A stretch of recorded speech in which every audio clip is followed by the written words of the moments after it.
It's Jim White, Simon Jordan, and in comes Spencer Oliver to join us for the next 60 minutes or so. Mr. Oliver, good afternoon to you. Jim, how are you? Simon, how are you? All good, Spence. All the better for seeing you. All the better for He seeing lied you, gamely. Spencer Oliver. We love having you in this studio, and today is no exception. This time next week, we were due to see the first undisputed heavyweight fight since 1999. It was between Alexander Usyk and Tyson Fury, but we know what happened there. A cut to the eye of Fury has put a stop to that. Spencer, are you surprised at the scale of the reaction and the anti-reaction, the sorry, we're not having it type reaction on social media? No, I'm not surprised. It's like we're talking about Tyson Fury here. You know, Tyson Fury is the guy that's sort of like, you know, he's always the one that's calling everyone out and, you know, starting up conspiracy theories and whatnot. So I'm not surprised that he's got to expect that he's going to get a backlash. You know, people talking about, you know, was it legitimate? You know, is it old footage that we've seen? You know, is the cut real? Does he need more time? Well, we can put all that to bed because Tyson Fury's not a coward, that's for one. It was a fight that was going ahead, and he sustained a cut in sparring, and it was unfortunate. It's just one of those things. 2 weeks out, it was a uppercut, sort of like seemed to go through and land with the elbow as well. And it's just one of those things. But you know, we're not surprised that Fury's going to get backlash because that's the world that we live in. We live in a world of social media. He plays those games as well. His whole family play those games. You know, John's the same as well. So he's got to expect that. You know, it's part of the job. The reason why Spencer references not a coward, so that we're clear before people start jumping up and down around that might be listening, it's because Usyk's team called him a coward. Mm-hmm. Like Usyk's team suggested that he was ducking the first fight. Usyk's management said that, and then we said, oh, if they say he's ducking the fight, would Tyson Fury duck the fight? That got turned into everybody saying Tyson Fury's ducking the fight. So when Spencer mentions about the fact that Tyson Fury is not a coward, it's not because anyone said he's a coward besides Usyk's manager. No. And your point is well made, Simon. It hasn't stopped Tyson Fury going back onto social media. Amid talk, well, that's going to be it for Tyson, isn't it? If he doesn't fight Usyk this time around in May, the rescheduled date on the 18th of May, then it's pretty much over. Tyson might retire. Absolute tosh, said Tyson Fury. I keep hearing talk of people saying that I should retire or I'm going to retire soon or whatever. I ain't retiring anyway. I've got 2 fights with Usyk for the undisputed, twice. Then I'm going to fight AJ at least once, maybe twice, if there's a rematch, if he wants one, after the first battering I give him.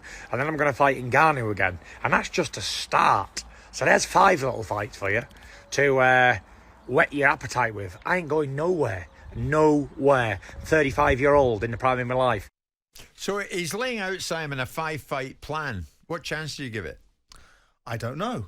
I mean, obviously he's got to overcome Usyk in the first fight. I don't know. Can you hold on to the undisputed with a rematch clause attached to it? Well, I don't think the rematch clause. I'm not sure about this, but I don't think the rematch clause would be for the undisputed. I think that so the first inconsistency. Yeah. Do I think Tyson Fury is the best heavyweight around? Yeah, I do. Mm-hmm. Do I think the things that he says recently in his behaviour, him and his people associated with him as being particularly palatable? Not particularly, which is why I wrote the article I wrote about him. But does that diminish him as a fighter? No, I don't think so. Do I think did he get a cut? Did he get a cut for this fight? Did anybody really question the validity? I tell you, who questioned it. The viewing public, the social media. I saw the social media. I saw the observations that other people like Adam Catterall based their assertions upon, which was the social media blowback to Fury. Why people have got the attitude towards Fury, I don't know, because I don't think he ducks fights. I've never said he has.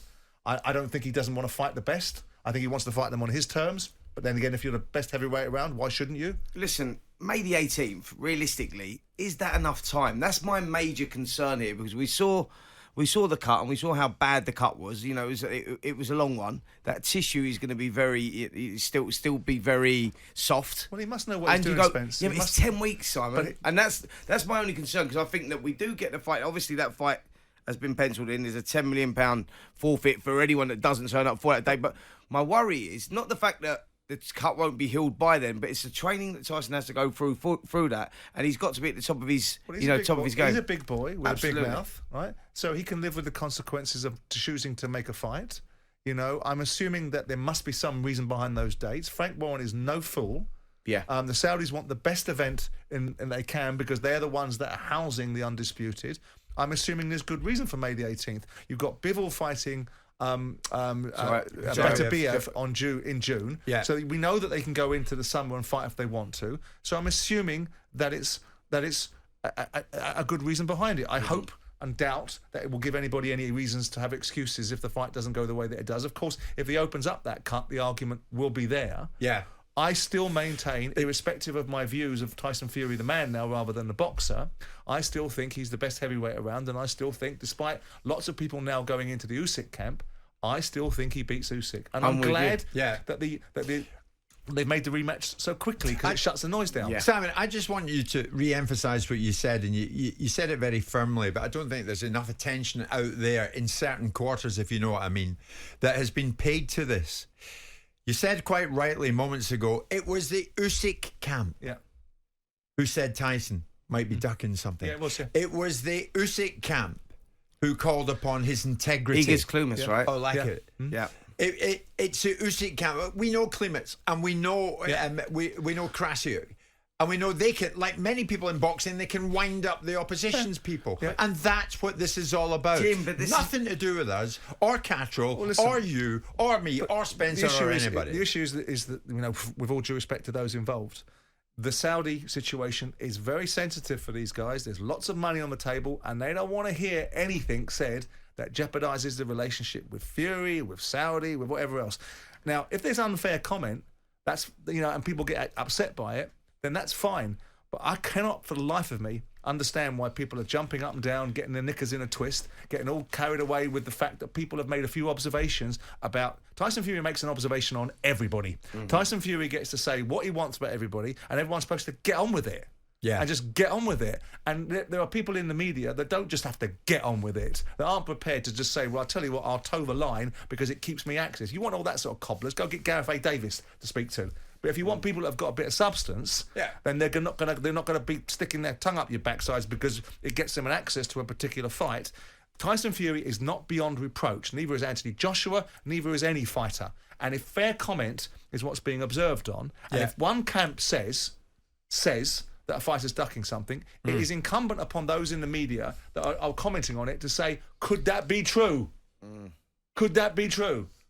And I don't think there's a bloody thing wrong with that. And this childish outburst from all these people around these camps, I find perplexing. I thought football had thin-skinned people that were full of themselves. But my word, this industry excels itself in that respect. Yeah. Do you think this fight goes ahead on the 18th of May, Spence? Yeah, I do. As it's laid out in front of us at this moment. I do think it goes ahead, and like for the reasons that Simon said, you know, they must feel very confident, you know, with the timings, because my concern is just the cut with Fury and the preparation that he's got to go through, you know, to get to May the 18th, and hoping the cut doesn't reopen. That's my main concern. And Usyk will target that, won't he? Absolutely. Listen, they'll have the best doctors in the world, and they'll understand exactly how they can get around that. Of course, Usyk, that's an advantage for Usyk because he'll target it. But is Alexander Usyk good enough, big enough to beat Tyson Fury? That's the $1 million question. That's why we want to see this fight, the undisputed, the first one since 1999. You know, that's how often they come around. Yeah, rare as rocking horse, aren't they? Absolutely, and I do believe that May the 18th we get the fight. Yeah. But it's also a fit and focused and charismatic and enigmatic Tyson Fury is a good thing for boxing. And these fights, if he fights Usyk and he fights Anthony Joshua, this is good news. This is what we want to hear from Tyson Fury. We want to see this, you know, and if it does indeed manifest itself, it's great. We want to see Daniel Dubois calling out Filip Hrgovic to have that particular fight. We want to see Joyce back in the ring, fighting at a high level. Joseph Parker earning his opportunity. Deontay Wilder maybe coming back as Deontay Wilder rather than the person he impersonated in the Saudi ring in December. All of these are good, and all of these have been created by the Saudis and their money and the opportunity that they've got, and whether that has a problem for other sides of the sport economically is a different discussion. But I think if Fury writes these checks with his mouth, He needs to cash him. Okay, good. Go beat Usyk then. Yeah. Next, go beat him again. Yes. Right? Then go beat Anthony Joshua. I actually think Anthony Joshua might jump in between the rematch of that one. Actually, if I'm totally honest, Possibly. I think that I think that we get Usyk undisputed, Spencer. then we possibly get Joshua. Spencer, there's a question for you from Nick, the Spurs fan, who's a boxing fan as well. Is Fury just not going to spar then before the fight in May?